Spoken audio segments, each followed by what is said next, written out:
Kalau dengar kata DPR, banyak yang langsung teringat dengan gedung besar berkubah hijau di Jakarta.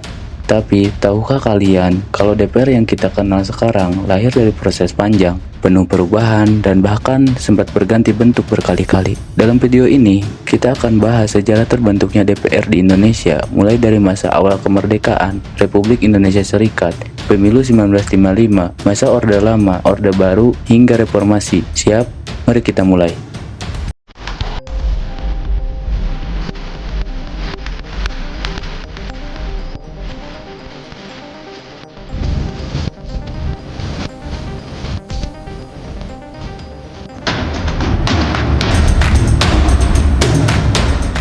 Setelah Indonesia memproklamasikan kemerdekaan pada 17 Agustus 1945, Undang-Undang Dasar 1945 memang menyebutkan adanya DPR, tapi kondisinya belum memungkinkan untuk membentuk lembaga perwakilan rakyat yang besar. Sebagai gantinya, pada 29 Agustus 1945 dibentuklah Komite Nasional Indonesia Pusat atau yang disingkat menjadi KNIP. Awalnya, KNIP hanya berfungsi sebagai penasehat presiden, tapi setelah keluarnya Maklumat Wakil Presiden nomor 10 pada 16 Oktober 1945, KNIP mulai punya wewenang legislatif. Artinya, presiden tidak lagi memegang kekuasaan penuh, tapi dibantu KNIP dalam membuat kebijakan. KNIP inilah yang bisa kita sebut sebagai cikal bakal DPR di Indonesia.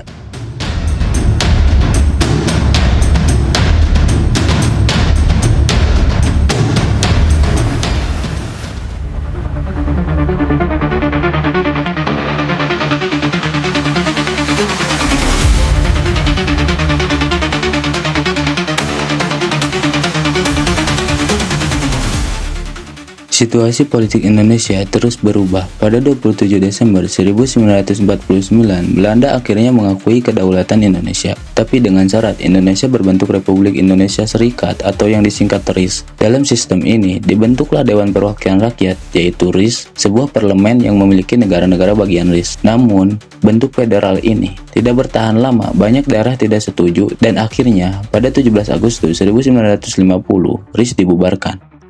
Indonesia kembali ke bentuk Negara Kesatuan Republik Indonesia, yaitu NKRI. Sejak itu, Indonesia menggunakan Undang-Undang Dasar Sementara 1950 dan lahirlah DPR sementara.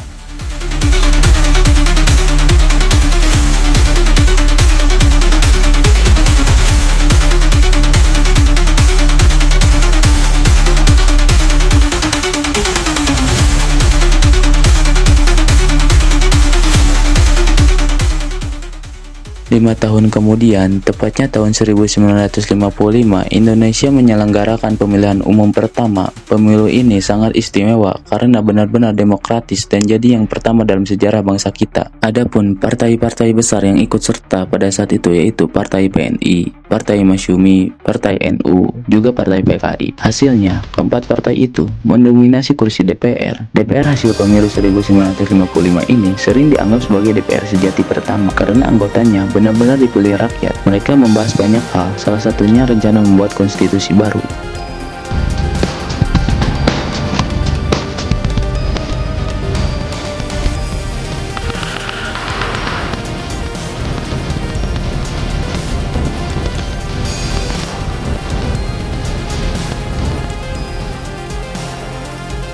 Namun, pada akhir 1950-an, kondisi politik Indonesia semakin kacau. Presiden Soekarno mulai menerapkan sistem demokrasi terpimpin. Dalam sistem ini, DPR tidak lagi punya kebebasan penuh. Contohnya, pada tahun 1960, Presiden Soekarno membuarkan DPR hasil pemilu 1955 karena tidak menyetujui RAPBN. Sebagai gantinya, ia membentuk DPR gotong royong yang disingkat DPR GR, yang anggotanya ditunjuk, bukan dipilih rakyat. Artinya, semangat demokrasi yang dibangun lewat pemilu 1955 sempat terhenti.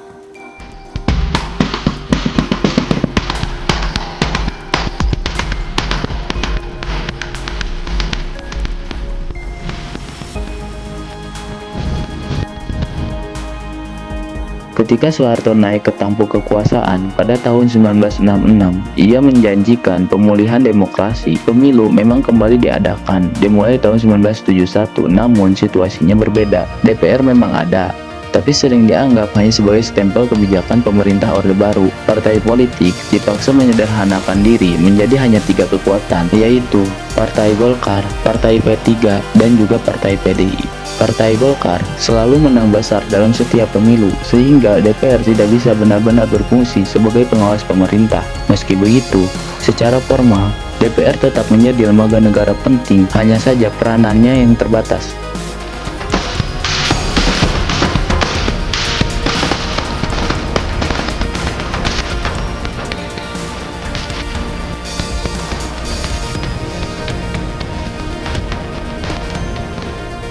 Krisis 1997 sampai 1998 mengguncang Indonesia.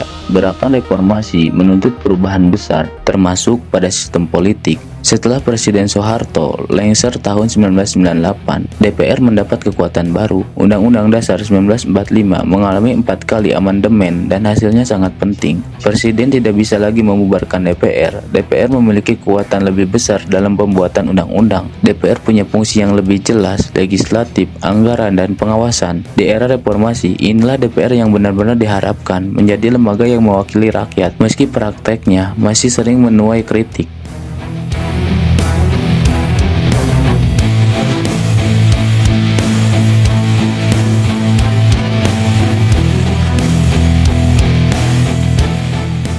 Jadi teman-teman, perjalanan DPR di Indonesia itu panjang sekali.